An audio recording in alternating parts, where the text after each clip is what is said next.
Something is happening at this World Cup that nobody fully predicted. Europe's giants are falling, one by one, and the continent that has dominated world football for decades is watching its teams pack their bags earlier than anyone expected. Turkey gone, Scotland gone, Czechia gone. And then the knockout stage arrived, and it got worse. Germany, four-time world champions, eliminated by Paraguay on penalties.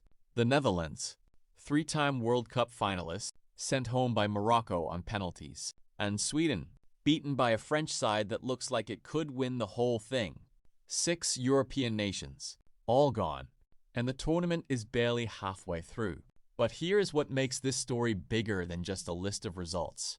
Each of these eliminations has its own story, its own drama, its own moment that will be talked about for years. And when you look at all of them together, a pattern starts to emerge. Something is shifting in world football, and this World Cup is the proof.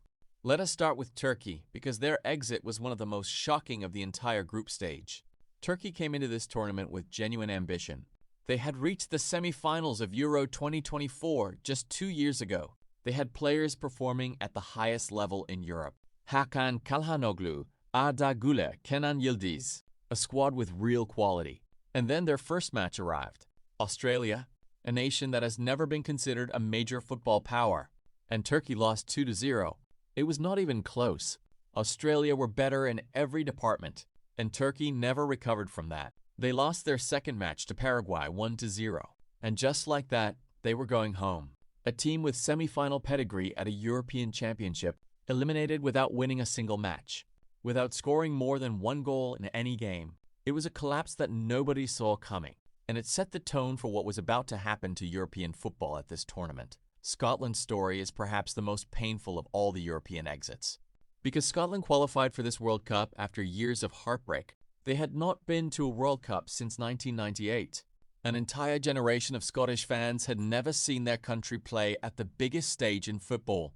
And when they finally got there, they drew Brazil in their group and lost 3-0. And then they needed a result against Morocco in their final game and could only manage a 1-1 draw. 3 points from 3 games was not enough, and Scotland went home. But here's the thing about that Scotland exit that stings the most. They were not embarrassed. They were not demolished. They competed. They pushed Brazil harder than many expected. They fought for everything they got. But sometimes in football, fighting is not enough. And for Scotland, the wait for a World Cup knockout match goes on. Czechia's exit was the one that surprised people the most. On paper, ranked 40th in the world, they were drawn into what looked like a manageable group. And they finished last, below South Korea, below South Africa, below Mexico. They won 1 match and lost 2. And that was enough to send them home early. A country with genuine footballing tradition. A country whose predecessor, Czechoslovakia, reached 2 World Cup finals, could not get out of what many considered one of the weakest groups in the tournament. It raised serious questions about where Czech football is heading, and left their fans wondering how long it will be before they compete at this level again. And then came the knockout stage. And Germany, and the story you have probably already heard, but it deserves to be told again because the details matter. 4-time world champions, a squad built around some of the best players in European football, against Paraguay, a South American nation that had not won a World Cup knockout match since 2010. Germany should have won in 90 minutes, but Paraguay scored first through Julio Enciso's header just before halftime. Germany equalized through Kai Havertz after the break. And then in extra time came the moment that will define this German generation. Jonathan Tah rose at the back post and headed home what looked like the winner.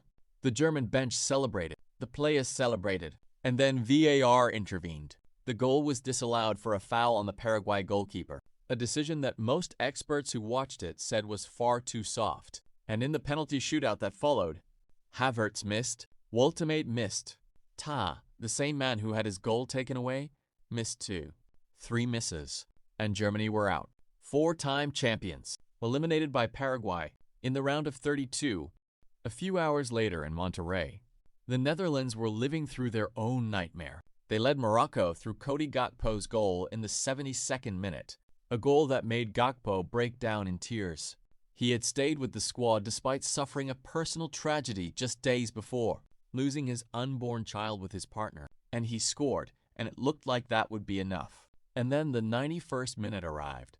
Issa Diop rose above the Dutch defense and headed Morocco level.